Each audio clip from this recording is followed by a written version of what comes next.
नमस्ते, मैं doctor Richa Pandey, consultant psychiatrist. आपको बताऊंगी साइकेट्री की मेडिसिन से जुड़ी 7 ऐसी बातें और उनका सच जो आए दिन ओपीडी में आने वाले मरीज और उनके घर वाले मुझसे कहते हैं। नंबर 1, दवाइयों से पर्सनालिटी बदल जाएगी, दवाइयों से मेरी आइडेंटिटी चेंज हो जाएगी, मैं नहीं रह जाऊंगा। बिग नो, ये दवाइयाँ आपकी पर्सनालिटी और आपकी आइडेंटिटी को नहीं बदलती हैं, बल्कि दवाइयाँ आपके लक्षण को कम करती हैं, जिससे आप अपने रियल सेल्फ से बेटर तरीके से कनेक्ट हो पाते हो। ये दवाइयाँ आपको हेल्प करती हैं आप एक्चुअल में जैसे हो वैसा बनाने में। नंबर 2, दवाइयों की तो लत लग जाती है, एक बार दवाई शुरू हो गई तो कभी बंद नहीं होगी। ऐसा नहीं है, कुछ केसेस में बिकॉज दिमाग के अंदर वो केमिकल बन नहीं रहा है, इसलिए आपको बाहर से दवाई उस ना बनने वाले केमिकल का रिप्लेसमेंट है। तो ऐसे में जब भी दवाई बंद होगी तो दिमाग में केमिकल फिर से कम हो जाएगा और आपके लक्षण वापस आ सकते हैं। तो दवाइयाँ लंबी चल सकती हैं, बट इसका मतलब ये नहीं है कि हर केस में ऐसा होता है। बहुत सारे केसेस में दवाइयाँ कुछ ही टाइम में बंद हो जाती हैं। नंबर 3 पॉइंट कि दवाइयाँ हमें सुन्न कर देती हैं, दवाइयों से भावनाएं खत्म हो जाती हैं, हम रोबोट बन जाएंगे। ऐसा नहीं है, दवाइयाँ आपके इमोशंस को बैलेंस करती हैं, ये आपको बेहतर तरीके से महसूस करने में मदद करती हैं।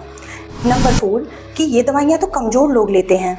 ऐसा नहीं है, आप खुद सोचो कि अकेले में तड़पते रहना, बाहर मदद संभव है, इसके बावजूद तड़पना, ये समझदारी है या मदद लेके अपने को ठीक करना, ये समझदारी है। नंबर 5 की सिर्फ काउंसलिंग और थेरेपी ले लेते हैं, दवाइयाँ रहने देते हैं। देखिए, दवाइयाँ और थेरेपी दोनों ही इक्वली इंपॉर्टेंट हैं और मैक्सिमम केसेस में आपको दोनों की ज़रूरत पड़ती है। हीलिंग का मतलब या तो ये या तो वो नहीं है, हीलिंग मतलब ये भी और वो भी, दोनों ही चाहिए आपको। नंबर 5 की दवाइयाँ ब्रेन के लिए टॉक्सिक होती हैं, दवाइयाँ दिमाग को नुकसान पहुंचाती हैं। नहीं, अगर आपने अपनी मानसिक बीमारी का इलाज नहीं कराया तो अनट्रीटेड मेंटल इलनेस आपके ब्रेन के लिए ज़्यादा टॉक्सिक है। ये ब्रेन में सूजन पैदा करती है, ब्रेन को ज़्यादा नुकसान करेगी आपकी बीमारी रेदर देन दवाई। नंबर 6, ये दवाइयाँ सुला देती हैं।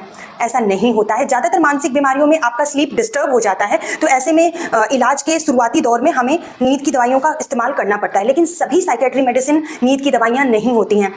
जैसा जब आपकी नींद बेटर हो जाती है तो हम नींद की दवाइयों को हटा सकते हैं। ज़रूरी नहीं है कि साइकेट्री मेडिसिन लेने से आपको हमेशा नींद ज़्यादा ही आएगी, ये हर केस में लागू नहीं होता है। इसलिए आप अपनी मानसिक बीमारियों की दवाइयाँ हमेशा अपने मानसिक रोग विशेषज्ञ से ही चलाएं। कमेंट में ज़रूर बताएं कि आपने अभी तक इनमें से कौन सी बात सुन रखी है।